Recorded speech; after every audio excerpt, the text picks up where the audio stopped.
তোমাদের কারেন্ট অ্যাফেয়ার্সের ক্লাসে আমি একটি আন্তর্জাতিক রাজনৈতিক, অর্থনৈতিক এবং সামরিক সংগঠন নিয়ে কথা বলবো।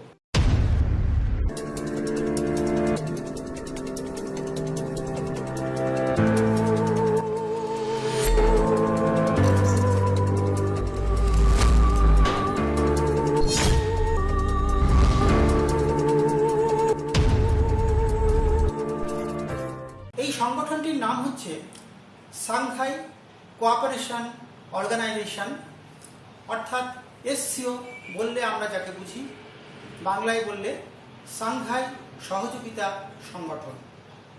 তোমাদের মনে অবশ্য প্রশ্ন আসতেই পারে, স্যার এইটা নিয়ে আলোচনা করছেন কেন? একটা কারণ থাকবে তো, নিশ্চয়ই আছে। কারণটা হচ্ছে এবছর 30শে নভেম্বর সাংহাই কোঅপারেশন অর্গানাইজেশনের head of the government meeting ভারতবর্ষের, আমাদের দেশের নতুন দিল্লিতে হওয়ার কথা এবং হবে, ডেট ফিক্সড হয়ে গেছে। এসসিও অর্থাৎ সাংহাই কোঅপারেশন অর্গানাইজেশনের মতো পৃথিবীতে একাধিক সংগঠন আছে, যেমন SAARC, south Asian association for regional cooperation, যেমন ASEAN association of south east Asian nations, যেমন BIMSTEC of Bengal initiative for multi sectoral technical and economic cooperation, যেমন G7, জি অর্থাৎ গ্রুপ অফ 7, 7টি দেশের সংগঠন, যেমন G20, জি বলতে গ্রুপ বোঝায়, G20, যেমন রয়েছে তোমার বিমস্টেক যেটা বললাম এক্ষুনি, যেমন রয়েছে সার্ক যেটা এক্ষুনি বললাম। এরকম একাধিক সংগঠন রয়েছে আন্তর্জাতিক বিশ্বে। ন্যাম, নন অ্যালাইন মুভমেন্ট, ন্যাম রয়েছে, কমনওয়েলথ রয়েছে। এরকম অজস্র আন্তর্জাতিক সংগঠন রয়েছে যারা রাজনীতি নিয়ে, অর্থনীতি নিয়ে, সামরিক নীতি নিয়ে আলোচনা করে, যেমন ন্যাটো আলোচনা করে সামরিক প্রসঙ্গ নিয়ে আন্তর্জাতিক বিশ্বে। তো আজকের সংক্ষিপ্ত ক্লাসে সব কিছু নিয়ে আলোচনা করা সম্ভব নয়। আজকে তোমাদের আমি এসসিও, সাউথ এশিয়ান এসসিও অর্থাৎ সাংহাই কোঅপারেশন অর্গানাইজেশন নিয়ে আমি তোমাদের কয়েকটি কথা বলব। ক্লাস করার আগে বা ক্লাস করার সময়ে তোমাদের একটা কথা মনে রাখতে হবে, কোনো একটা টপিক পেলে তোমাকে তার গভীরে যেতে হবে। You have to go in detail. অর্থাৎ আমি উদাহরণ দিই, ধরো একটা প্রশ্ন আসলো, in which country the last SCO summit was held, অর্থাৎ এসসিওর যে head of the government meeting, last সামিটটা কোথায় হয়েছে? তা নিশ্চয়ই জানো, বিশকেকে হয়ে গেছে। বিশকেকটা কোথায়? তোমার কিরগিজস্তানের রাজধানী বিশকেকে এই সামিটটা হয়ে গেছে 19 সালে, 2019-এ 20-তে হবে আমাদের দেশে। শুধু এইটুকুই জানলে হবে না, আমাদের জানতে হবে এই যে স্যার এসসিও বলছে, এদের ফাউন্ডেশন কবে, এদের মেম্বার কটা, এরা কেন একজোট হলো, এর পেছনের কি উদ্দেশ্য আছে, এদের লাস্ট সামিটটা কোথায় হয়েছে যেটা তোমাদের বললাম, পরেরটা কোথায় হবে, এদের ইকোনমিটা কেমন, এদের হেডকোয়ার্টার কোথায়। অর্থাৎ প্রতিটি বিষয় যদি তুমি জানো তাহলে কিন্তু তোমার এই বিষয় জানাটা সম্পূর্ণ হবে। যেমন পেঁয়াজ আমরা ছাড়াই না, একটা প্রথমে পাতলা খোসা পাই, পিলিং অনিয়ন যেটা বলি আমরা, তারপরে আর একটা মোটা খোসা, আবার খোসা পেতে পেতে পেতে পেতে লাস্টে ছোট্ট একটা দানার মতো পাই। ঠিক তেমন কারেন্ট অ্যাফেয়ার্সের ক্লাসেও তোমাকে একটা বিষয়কে সার্চিং করতে হবে। এখন তো তোমাদের সবার কাছে নেট আছে, গুগল আছে, চিন্তার কিছু নেই, খাটতে হবে, একটা বিষয়কে নিয়ে গভীরে যেতে হবে, তাহলে কিন্তু তোমার সাকসেস রেটটা অনেক বেড়ে যাবে। যে এসসিও বললাম, সাংহাই কোঅপারেশন অর্গানাইজেশন, এর ফাউন্ডেশন হয়েছে 2001 সালে। যখন গঠিত হয় তখন এর মেম্বার ছিল 6 জন। তারা কারা? চীন, Russia, Kyrgyzstan, Uzbekistan, Tajikistan, Kazakhstan. খুব ইন্টারেস্টিং। কেন ইন্টারেস্টিং বলছি আমি? এই 6টি দেশ একজোট হলো।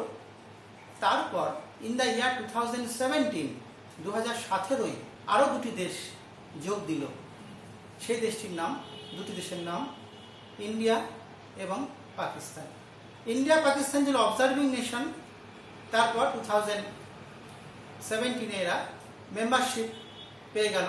এসসিও যে 4টে দেশ তোমাদের নাম বললাম, উজবেকিস্তান, কিরগিজস্তান, তাজিকিস্তান, কাজাখস্তান, এরা কিন্তু একসময় ছিল সোভিয়েত ইউনিয়নের অন্তর্গত একটা Republic. Soviet union in the year 1991 officially ভেঙে গেল গ্লাসনস্ট পেরেস্তাইকার হাত ধরে।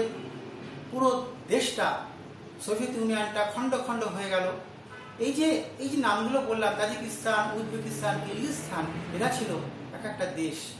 এরা ইকোনমিক্যালি সাউন্ড, এদের পরমাণু শক্তি আছে, এরা ন্যাচারাল গ্যাস নিয়ে কাজ করে, এদের অনেক ক্রুড অয়েল আছে, এদের এগ্রিকালচার ভীষণ স্ট্রং। এই দেশগুলো অ্যাপিল করলো রাশিয়াকে, আমরা একটা জোট করতে চাই, এবং তখন তাকে সাপোর্ট করলো চায়না। বলে ঠিক আছে, সাংঘাই নাম দেওয়া হলো, সাংঘাই কোঅপারেশন অর্গানাইজেশন। হেডকোয়ার্টার হলো কোথায় না, সাংঘাইতে হচ্ছে হেডকোয়ার্টার। এসসিওর গুরুত্ব আমাদের ভারতের প্রেক্ষাপটে অত্যন্ত গুরুত্বপূর্ণ, অত্যন্ত প্রাসঙ্গিক। এই কারণে তোমরা নিশ্চয়ই জানো, ভারত চীন এবং ভারত পাকিস্তানের মধ্যে সম্পর্ক এই মুহূর্তে ভীষণ তিক্ত। পূর্ব লাদাখ নিয়ে ভারত চীন একটা সংঘর্ষ চলেছে, সীমান্ত সংঘর্ষ চলেছে। অ্যাকচুয়াল লাইন অফ কন্ট্রোলে চীনা সৈন্য ঢুকে পড়েছে, ভারত তাদের হটিয়ে দিয়েছে। এই নিয়ে একটা তিক্ত বিবাদ চলছে, লক্ষ লক্ষ কোটি কোটি টাকা খরচা হচ্ছে। রাশিয়াতে জাস্ট ফিউ ডেজ এগো ভারতের প্রতিরক্ষা মন্ত্রী, ভারতের বিদেশ মন্ত্রীরা যে সম্মেলনটা হয়েছিল সেখানে গিয়েছিলেন ডক্টর এস জয়শঙ্কর, আমাদের বিদেশ মন্ত্রী, প্রতিরক্ষা মন্ত্রী রাজনাথ সিং, তারা গেছিলেন। সেখানে এসসিওর যে মিটিংটা হচ্ছিল, অর্থাৎ প্রতিরক্ষা মন্ত্রীদের মিটিং, বিদেশ মন্ত্রীদের মিটিং, সেই মিটিংয়ের ফাঁকে ভারত চীনের সঙ্গে আলোচনা করেছে, ভারত পাকিস্তানের সঙ্গে সংক্ষিপ্ত আলোচনা করেছে, এবং সেখানে রাশিয়া যোগ দিয়েছিল। তারাও বলেছে এই বিষয়টা মিটিয়ে নিতে, কারণ গোটা বিশ্বের ইকোনমি প্রায় ভেঙে পড়েছে ডিউ টু কোভিড-19 প্যান্ডামিক। তোমরা নিশ্চয়ই জানো, এই কোভিড-19 গোটা বিশ্বের, গোটা ভারতের ইকোনমি তছনছ করে দিয়েছে। জিডিপির গ্রোথ রেট মাইনাসে রান করছে, গ্রোথ রেট গোটা পৃথিবীর অবস্থায় তাই। এখানে যদি আমরা সীমান্ত নিয়ে লড়াই করি, যেটা রাশিয়ার প্রেসিডেন্ট বলেছেন, যেটা ভারত বলেছে, বারবার অনুরোধ করছে যে আমাদের শান্তিপূর্ণ সহাবস্থানের নীতি নিতে হবে, আমাদের অ্যাকচুয়াল যে লাইন অফ কন্ট্রোল, যেটা 1962 ভারত চীন যুদ্ধের পর থেকে মেনে চলা হচ্ছে, সেটা মেনে চলা হোক, সেই নিয়ে কথা হয়েছে রাশিয়ার বৈঠকে। তো আগামী এই বছর 2020 30 নভেম্বর ভারতেই অনুষ্ঠিত হবে, ভার্চুয়ালি নয়, ভারতেই সবাই আসবেন, ফিজিক্যালি সবাই আসবেন। এরকম কথা, যেমন রাশিয়াতে আমরা গেছিলাম, আমাদের মন্ত্রীরা গেছিলেন, ঠিক তেমন ভারতের নতুন দিল্লিতে এই বৈঠক হবে। অত্যন্ত ক্রুশিয়াল, অত্যন্ত ভাইটাল এই বৈঠকটা। তাই তোমাদের এসসিও নিয়ে বিস্তারিত তথ্য তোমাদের কিন্তু জানতে হবে, আরও ডিটেলে তোমাদের যেতে হবে। যেমন তোমাদের বলি, সার্ক বলে একটা সংগঠন আছে, SAARC, south Asian association of regional cooperation. SAARC নিয়ে গোটা বিশ্বের ধারণা খুব খারাপ, খুব খারাপ। ইউরোপিয়ান ইউনিয়ন বলে they talk and talk and talk but could do nothing, অর্থাৎ বাচালদের আড্ডাখানা। সত্যি তাই। এতদিন সার্ক প্রতিষ্ঠিত হয়েছে, এতদিন হয়ে গেল, কিন্তু আমরা ভারত পাকিস্তান দ্বন্দ্ব নিয়ে দক্ষিণ এশিয়ার 8টি দেশ, লাস্ট দেশ আফগানিস্তান যারা যোগ দিয়েছিলেন, 8টি দেশের মধ্যে কিন্তু চূড়ান্ত বিবাদ রয়ে গেছে কেবলমাত্র কাশ্মীর নিয়ে, কাশ্মীর প্রসঙ্গ নিয়ে ভারত পাকিস্তানের মধ্যে। এই যে সার্কের কথা বললাম, সার্কের 8টা দেশ, তাদের নামগুলো তোমাদের জানতে হবে, তাদের হেডকোয়ার্টার কোথায় জানতে হবে, তারা কেন গঠিত হয়েছে জানতে হবে। ঠিক তেমন করে আর একটা বিখ্যাত সংগঠন আছে আমাদের ঠিক প্রতিবেশী দেশগুলো নিয়েই, সেটা হচ্ছে ASEAN, south east association of south east Asian nation, দক্ষিণ পূর্ব এশীয় আঞ্চলিক সহযোগিতা সংস্থা। আসিয়ানের নাম্বার অফ কান্ট্রি 8, 8টি দেশ, দক্ষিণ পূর্ব এশিয়ার 8টি দেশ নিশ্চয়ই তোমরা জানো, Indonesia, Malaysia, Singapore, Thailand, Cambodia, Vietnam, Myanmar, Philippines, Laos এবং ব্রুনেই। এই দেশগুলো যে কথা বললাম তোমাদের, 10টি দেশ, 10টি দেশ, 8টা নয়, 10টি দেশ। এই 10টি দেশের যে সংগঠন আসিয়ান, এরাও কিন্তু একটা ইকোনমিক জোট, এটা কিন্তু মূলত অর্থনৈতিক জোট। ডিফারেন্সটা বুঝতে হবে। সার্ক কিন্তু অর্থনৈতিক জোট নয়, সার্ক হচ্ছে একটা সোশিও ইকোনমিক বলতে পারো, এই নিয়েই মূলত আলোচনা হয়। তার সঙ্গে রাজনীতিটা এখন ঢুকে গেছে। তো আসিয়ানটা অ্যাবসলিউটলি হচ্ছে ইকোনমিক জোট। এদের মূল উদ্দেশ্য হচ্ছে to develop free trade zone among the members Nations, অর্থাৎ সদস্য রাষ্ট্রের মধ্যে একটা মুক্ত বাণিজ্য অঞ্চল গড়ে তোলা হচ্ছে। এই 10টি দেশের কাজ। তোমাদের এদের নিয়েও ডিটেল আইডিয়া নিতে হবে। যেমন একটা তোমাদের এইমাত্র বলেছি, BIMSTEC, bay of Bengal initiative for multi sectoral technical and economic cooperation. Bay of Bengal initiative for multi sectoral technical and economic cooperation.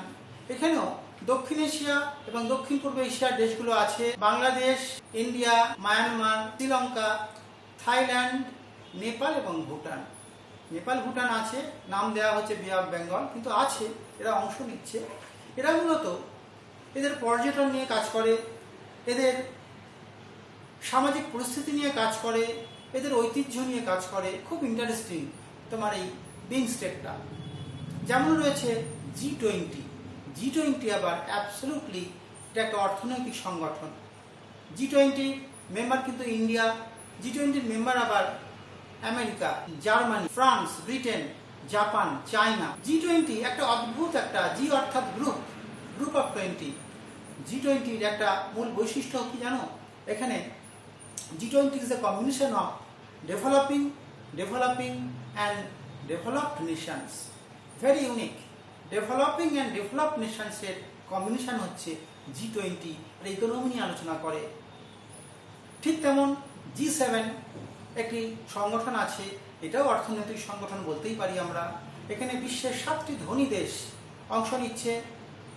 আগে রাশিয়া ছিল, রাশিয়া এই মুহূর্তে নেই, 7টি দেশ রয়েছে। অর্থাৎ আমি যেটা